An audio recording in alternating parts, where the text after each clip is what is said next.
I can't believe it. It's nearly 7 o'clock already, and I was meant to film this video a good 5-6 hours ago.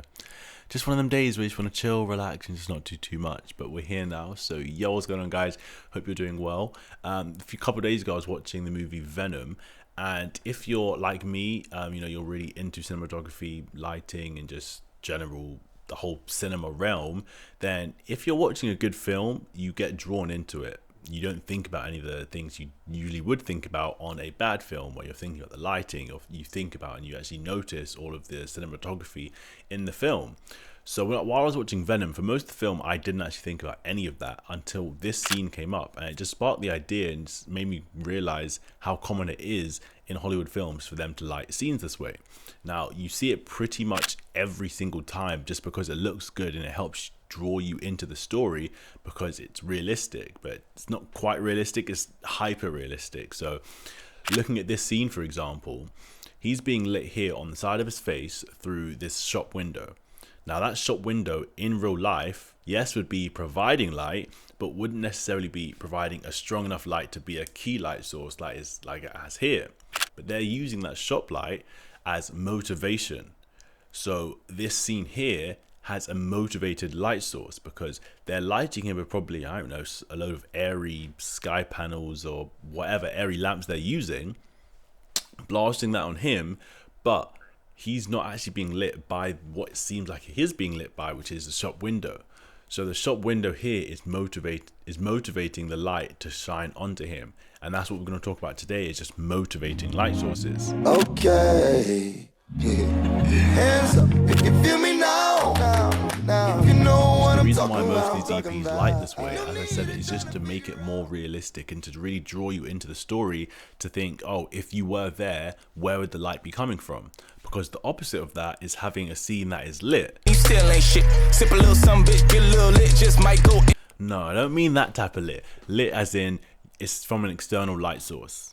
So it's obvious, if I show you this scene here, it's obvious that there's a light coming onto me because the window is on the other side, but I'm being lit from this way. So it's like, why is there light coming from that side when it should be here? So this is often referred to as being lit, or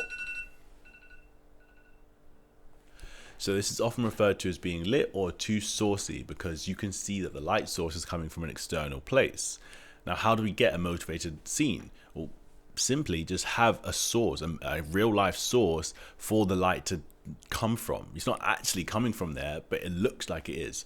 So if we take this example here, we can see me, I'm sitting down on the table writing a book, but you can see I'm lit. I'm not in darkness. I clearly have a light source on me. Now, to most people who aren't thinking about anything to do with cinematography, they're going to assume that the light is coming from the window because the window is to my right and I'm being lit from my right.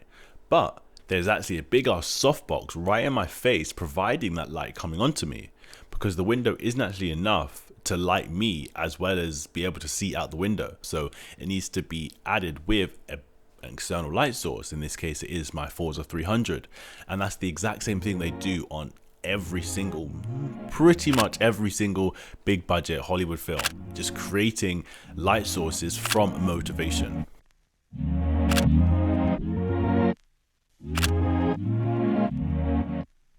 So whatever the scenario is, whether you're in a car, whether you're in a bedroom, in the living room, like wherever you are in the world, if you're shooting a scene and you want it to look more cinematic, if you are lighting it yourself, you need to have a source for that light. You need to have motivation for that light, otherwise it will look lit and it's obvious that there is an external light source when you're really trying to hide that this is being created. You're trying to make this as real as possible, which is where the hyper realism comes in. Now, there's obviously a time and place for things to be motivated. Obviously, it looks better when it is motivated, but for certain things like filming a YouTube video, for example, I don't need to now make sure I'm sitting next to a window when I'm lighting this to make it look extra cinematic. But if you are, shooting a short film or shooting even a documentary, a interview, you just want it to look that little bit better, the lighting making it realistic, as I said, that hyper realism, just by having a motivated light source. So don't kill yourself trying to do it for every single video if it's not something that necessarily needs it. But if you really want to create that hyper realism and just get closer to that Hollywood look, that's the secret. Motivate your light source.